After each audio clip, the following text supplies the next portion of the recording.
semuanya.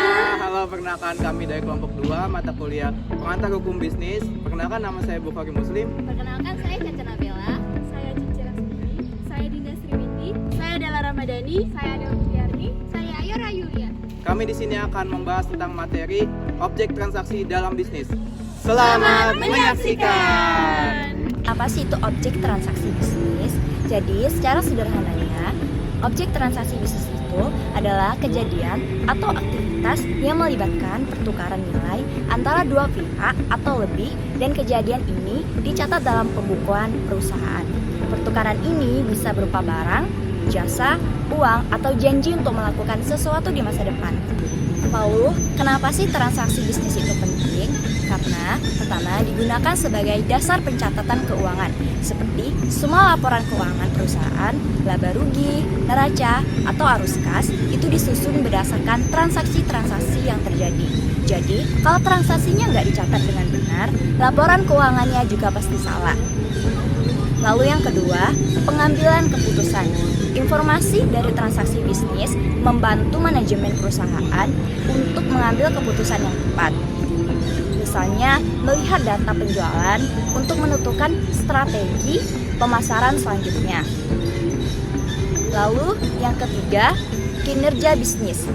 Dengan menganalisis transaksi, kita bisa tahu bagaimana kinerja bisnis kita, apakah untung atau rugi, produk mana yang paling laku, dan sebagainya. Keempat, sebagai penjualan, transaksi penjualan terjadi ketika perusahaan menjual barang atau jasa kepada pelanggan dan menerima pembayarannya. Lalu di sisi pembeli, transaksi pembelian terjadi ketika perusahaan membeli bahan baku, perlengkapan, atau aset lainnya dari pemasok. Lalu selanjutnya yaitu pembayaran. Transaksi pembayaran terjadi ketika perusahaan membayar tagihan, gaji karyawan, atau hutang kepada pihak lain. Lalu yang terakhir ada penerimaan. Transaksi penerimaan terjadi ketika perusahaan menerima uang dari pelanggan, pinjaman, atau investasi. Oke teman-teman, selanjutnya kita akan membahas tentang objek transaksi bisnis, khususnya yaitu barang atau benda. Nah, untuk penjelasan lebih lengkapnya, saya akan serahkan ke rekan saya. Jadi, benda atau barang adalah segala sesuatu yang memiliki wujud atau fisik, dapat dimiliki seseorang, dapat digunakan sesuai kebutuhan, serta dialihkan kepemilikannya kepada pihak lain. Nah, dalam hukum perdata, benda dikelompokkan ke dalam beberapa jenis untuk memudahkan peraturan serta proses transaksi. Salah satu jenisnya itu adalah benda bergerak. Jadi benda bergerak itu adalah benda yang dapat dipindahkan dengan mudah dari satu tempat ke tempat yang lainnya. Contohnya seperti uang, perhiasan, kendaraan, bisa juga seperti perlengkapan rumah tangga dan banyak lagi contoh lainnya. Jadi, benda bergerak ini masih memiliki jenis yang paling sering diperjualbelikan dalam berbagai transaksi bisnis. Selain itu, benda bergerak ini juga memungkinkan perpindahan kepemilikan yang secara cepat dan juga sederhana. Yang dimana artinya ketika terjadinya penjual dan pembeli, proses serta terima barang dan perpindahan hak milik dapat dilakukan tanpa banyaknya persyaratan. Hal ini juga membuat benda bergerak sangat penting dalam kegiatan ekonomi, terutama dalam perdagangan yang membutuhkan kecepatan dan kemudahan dalam proses transaksi. Yang kedua adalah benda tidak bergerak. Benda tidak bergerak adalah benda yang sifatnya permanen dan tidak dapat dipindahkan, seperti tanah serta bangunan. Nah, kategori ini dianggap sebagai objek transaksi bisnis karena memiliki nilai ekonomi yang tinggi. Selain itu, benda tidak bergerak juga dapat dijadikan sebagai jaminan dalam pinjaman atau menjadi objek perjanjian jual beli. Namun, agar dapat digunakan dalam transaksi, benda itu harus disertai dengan bukti kepemilikan yang sah sehingga memberikan kapasitas dan perlindungan hukum bagi pihak yang bertransaksi. Untuk yang ketiga yaitu adalah benda terdaftar. Benda terdaftar merupakan benda yang keberadaannya wajib dicatat atau diregistrasikan pada hal yang resmi dan berwenang. Contohnya itu kapal berukuran besar dan pesawat udara. Pencatatan ini dilakukan agar status pemiliknya jelas dan diakui secara hukum. Dengan demikian, benda terdaftar dapat dijadikan objek transaksi karena proses kepemilikan, pengalihan, maupun penggunaan bendanya memiliki kapasitas hukum yang lebih kuat dan terjamin.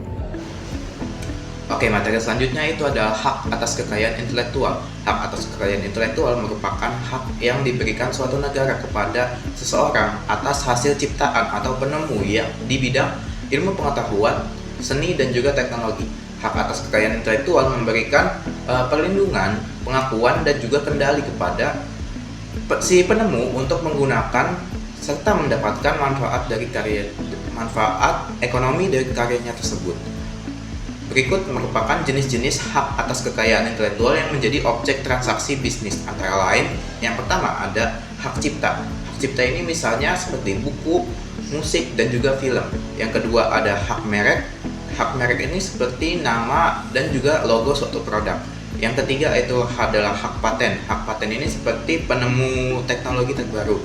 Yang keempat itu ada hak desain industri. Yang kelima ada desain tata letak, sirkuit terpadu. Yang keenam itu ada rahasia dagang. Yang ketujuh ada perlindungan varietas Oleh tanaman. Kori, hak kekayaan intelektual tidak hanya berfungsi sebagai bentuk pengakuan negara terhadap hasil kreativitas dan inovasi seseorang, tetapi juga memiliki nilai ekonomi yang nyata.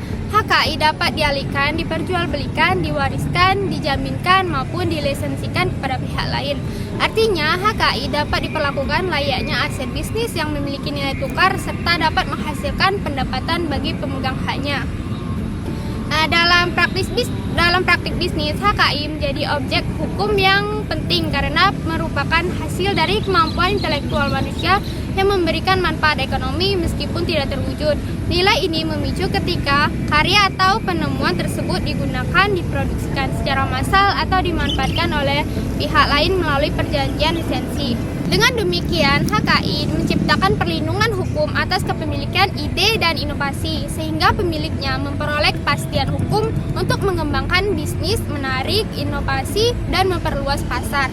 Pada akhirnya, HKI menjadi aset strategis yang dapat meningkatkan daya saing, memperkuat posisi pelaku usaha, dan mendorong pertumbuhan ekonomi secara lebih luas. Jasa dapat diartikan sebagai kemampuan atau aktivitas profesional yang diberikan oleh seseorang atau suatu lembaga untuk memberikan manfaat kepada pihak lain.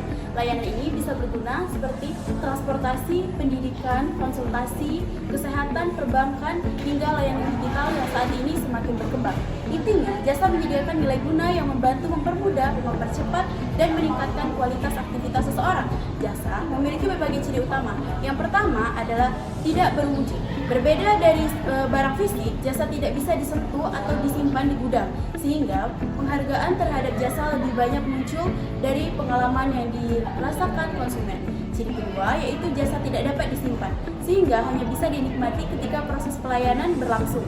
Saat itu, jasa sangat dipengaruhi oleh keahlian, berprofesional, dan kualitas interaksi antar penyedia layanan dan penerimaan layanan. Faktor kepercayaan dan kepuasan konsumen menjadi sangat penting dalam setiap transaksi jasa.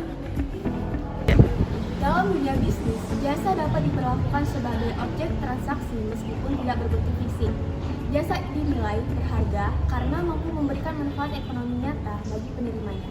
Misalnya, jasa konsultasi yang membantu perusahaan mengambil keputusan, atau jasa transportasi yang memungkinkan perpindahan orang dan barang secara efisien. Walaupun tidak bisa dilihat seperti barang, jasa memiliki nilai tukar yang dapat dihargai dengan uang. Karena itulah, jasa bisa diperjualbelikan layaknya komoditas bisnis lainnya. Transaksi jasa biasanya diatur melalui perjanjian atau kontrak agar hak dan kewajiban antara penyedia dan pengguna jasa jelas. Hal inilah yang membuat jasa menjadi bagian penting dalam perekonomian modern. Tanpa jasa, banyak kegiatan ekonomi tidak dapat berjalan lancar karena sektor jasa ikut menunjang produksi, distribusi, konsumsi dalam berbagai bidang.